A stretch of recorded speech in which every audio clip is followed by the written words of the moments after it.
Hello everyone, I'm Louis Bernetti, and for today's stroke education video series, we're going to be talking about speech disorders and the different types of speech disorders and how they look and how we can kind of better understand them and navigate them as survivors and caregivers.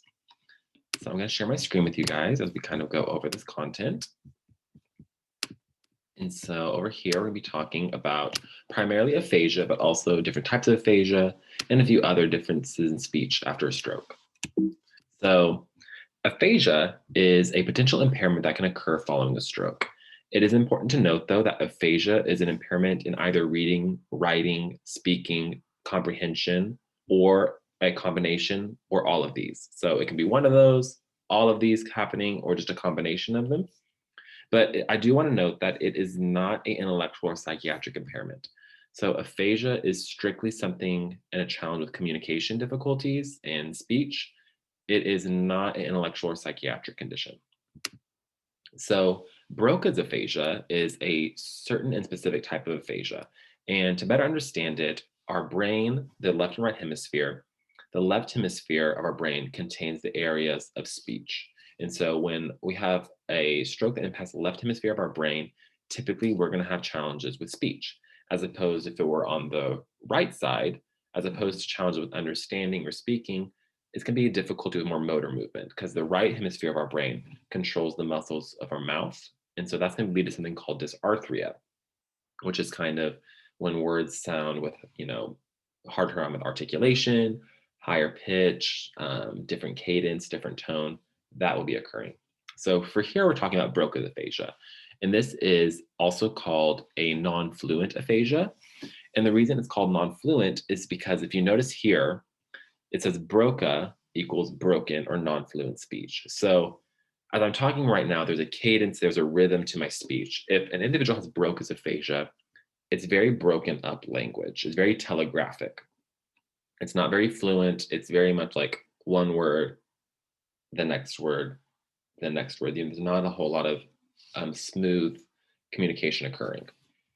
And so it's an impairment in speech production. So when it's Broca's aphasia, it's considered a loss of ability to express oneself. So our speech articulation is impacted. So it's more slow, it's effortful. And again, it's more of a telegraphic speech. So usually 2-word sentences, including a noun and a verb, is when an individual has Broca's aphasia. So the words used in Broca's aphasia are appropriate, though. So when an individual says, car key, they're talking about the car keys. Like they want the car keys. Maybe they want to go out for a drive, or they, want to know where they are, or they want to go to, a car lot. There is meaning behind the words they're using. There is purpose behind them. So they're using them correctly. It just maybe can be more slow and effortful. So individuals with Broca's aphasia are typically aware of their impact and deficit. They're pretty aware that they're only getting out, 1 or 2 words. They understand that it might be taking a bit more time, so they might be getting frustrated. So using pictures, gestures, and one-word responses are helpful in communicating with individuals who have Broca's aphasia. So you're not over asking questions, or you're kind of giving them the opportunity to speak for themselves. So again, they have intact comprehension. The frontal cortex of the brain is damaged in Broca. That's kind of where Broca's area lies. And it's common with right side weakness, paralysis, and motor challenges. Because as we know, with speech on the left side of our brain, impact on the left side, impact the right side of our body. So next we're going to be talking about the other type of aphasia, which is called Wernicke's aphasia. Now this one, when we talk about Broca as being non-fluent aphasia, Wernicke's is fluent aphasia. And so somebody with Wernicke's aphasia maintains that cadence and that rhythm of speech. So as I'm speaking now, there's no breaking up or telegraphic speech. It's very, they're getting words out, they're speaking, it's kind of fluent, it's smooth. But the words don't hold meaning or nonsensical. So what they're saying isn't really connected to what's being talked about. So they're using these words and they're using a rhythm, but it doesn't match, it's not appropriate for what's being discussed. And so it's an impairment also in comprehension. So with Wernicke's, they can't receive or understand words. And it's not because it's a psychiatric or cognition issue, it's just that area of that brain, so the communication challenges. They aren't getting the exact words that they should be getting. So the best way to understand this is that when we're understanding a new language, when somebody speaks a different language than we do, the Wernicke's area of our brain is signaling and firing off because that's the part that's supposed to process and understand language. And so when we don't understand when somebody's speaking a different language, that area of your brain, Wernicke's, is lit up and it's working, it's activating because trying to understand, like, I've never heard these words before, I'm trying to make sense of these. That's kind of a similar thing that's going on with somebody who has Wernicke's aphasia. So they are typically unaware. They're unaware of impairments in their speech. So they don't know that they're not, what they're saying isn't holding meaning or it's nonsensical. So when speaking with somebody with Wernicke's aphasia, they're unaware of it. They can often become frustrated that you're not understanding what they're saying because to them, they're coming off very clear. So use gestures when speaking, write down keywords, slow down your speech, and talk about things that are relevant at the moment. So don't just switch the topic inadvertently. If this is the topic of conversation, maintain that topic and use gestures when you're talking, be very big and boisterous.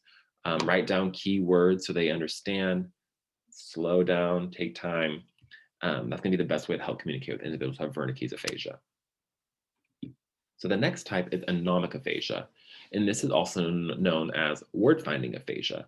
So their speech is pretty good in all areas. They understand, they have pretty good rhythm and cadence. Pretty much everything is pretty good with speech, but there's just sometimes they can't retrieve certain words. Just out of nowhere, if you ask them a certain question or like, hey, where is that spoon? And they go, well, and they can't get the word spoon out, or they can't get out where it's at. They're having a hard time retrieving a specific word. And so that is trouble with naming things. If you ask them, hey, what's this? Or what's this? What's that you have? They might have a hard time explaining that because when it's looking for a specific word or they're asked to find a specific word, there's difficulty in connecting that and bringing that out. So they have still fluent speech and good grammar, but just have a difficulty naming things. And so the best thing with that is, don't immediately give them the answer. Don't let them struggle too long. If you see that they're kind of getting frustrated, it's all right. Help them figure it out. Kind of go back and forth, or sometimes they'll get to it. It just might take a little bit longer. So just kind of gauge it out by how they're feeling and how if they want help or not. So next is global aphasia. So global aphasia is known as global loss. So it's a severe impairment in all language modalities. So this includes expressive language, receptive language. So expressive is expressing yourself, receptive is understanding. So expressive would be more Broca, receptive would be Wernicke's. Reading and writing are all impacted in global aphasia. So not only is your ability to understand speech or express yourself impacted, but your ability to read and write are also impacted in global aphasia. So all forms of communication and how we communicate with one another is impacted in global aphasia. So the best way to work with individuals of global aphasia or communicate with individuals of global aphasia is pay attention to facial expressions, their tone of voice, and the intonation patterns. Really pay attention to body language. Use simple sentence structures and repeat key words. And most importantly, be patient. Don't rush them. Don't get frustrated. Let them take their time. Take your time as well. And really use simple sentence structures, repeat keywords, and keep on topic. And then the other type of aphasia is primary progressive aphasia. And so this is a slow progressive loss of language that is typically due to a neurodegenerative condition, such as Alzheimer's. So it's not something due maybe to a stroke, or maybe after having a stroke, you develop vascular dementia, Alzheimer's, and some other type of neurodegenerative condition. And that language loss is occurring as a result of that. It's not so much from the prior stroke. And this just looks very similar. It can look different for other individuals, but that usually that speech is they're typically less receptive. They don't express themselves as much as they did before. And that just kind of slowly continues on as the neurodegenerative disease continues as well. but very much similar with other speech conditions. Be patient, use key words, write it down if you need to, and stay on topic. All right, and so that will end it for our speech conditions. And I look forward to seeing you guys next time for when we talk about our next topic. So see you guys then. Thank you.